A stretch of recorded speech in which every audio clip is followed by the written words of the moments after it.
కాకినాడ జగన్నాథపురంలో పరదేశమ్మపేటలో గల గ్రామ దేవతగా బాసిలతో పరదేశమ్మ అమ్మవారి జాతర మహోత్సవాలు అత్యంత వైభవంగా ముగిశాయి. వందలేళ్ల చరిత్ర కలిగి మహిమాన్విత గ్రామ దేవతగా పూజలు అందుకుంటున్న పరదేశమ్మ అమ్మవారి జాతరను గ్రామస్తులు అంగరంగ వైభవంగా నిర్వహించారు. ఈ సందర్భంగా ఉత్సవ కమిటీ సభ్యులు మాట్లాడుతూ అమ్మవారి చల్లని కృపా కటాక్షంతో కరుణించి కాపాడుతూ గ్రామానికి రక్షణగా ఉన్నారన్నారు. ప్రతి ఏటా అమ్మవారికి మొక్కులు చెల్లించుకుని తమ భక్తిని చాటుకుంటామని చెప్పారు.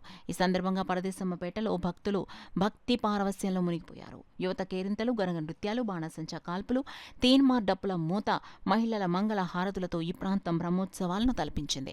కాకినాడ నగర నడిబొడ్డున నిత్యం రద్దీగా ఉండే ఈ పరదేశమ్మపేట వాసులు అమ్మవారి కుంభం కార్యక్రమం నేపథ్యంలో సొంత పనులు పక్కన పెట్టి అమ్మవారి సేవలో తరించారు.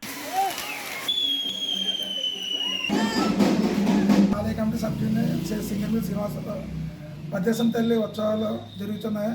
దీని ఉగాది కొత్తమ్మ సందర్భంగా గరగల ఊరేగింపు 5 గంటలకి జరుగుతున్నది. తర్వాత తన అనంతరం అమ్మవారికి కొమ్మ ఇవ్వబడిన ఈ కార్యక్రమాన్ని అన్ని విధాలుగా సహకరించిన పరదేశంపేట వాస్తులందరికీ మా కమిటీ సందర్భంగా కమిటీ తరపున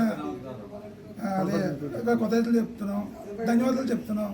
దీనికి ఇట్లు ఆలయ కొత్త అమాస ఉగాది సందర్భంగా శ్రీ పరదేశం తల్లి ఆలయం ఉత్సవాలు జరుపుతున్నాము. ఈరోజు సాయంత్రం 5 గంటలకు భారీ ఎత్తున గరగల ఊరేగింపు జరుగుతుంది.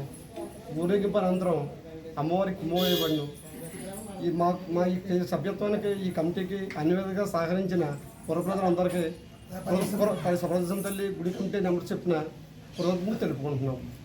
కుంభం అనంతరం భారీ ఎత్తున బాణసంచ కాల్చబడును. ఈ తీన్మాల డప్పులతో భారీగా ఊరేగింపుతో శ్రీ అమ్మవారి గుడి సమీపంలో భారీ ఎత్తున బాణసంచ కాల్చుతూ ఊరంతా పండగ వాతావరణం సృష్టించాలని మా కమిటీ వారందరూ అనుకుంటున్నారు. మాకు ఈ అన్ని విధాలా సహకరించిన పురప్రజలందరికీ ఈ కమిటీ తరపున ధన్యవాదాలు తెలుపుకుంటూ సెలవు తీసుకుంటాం.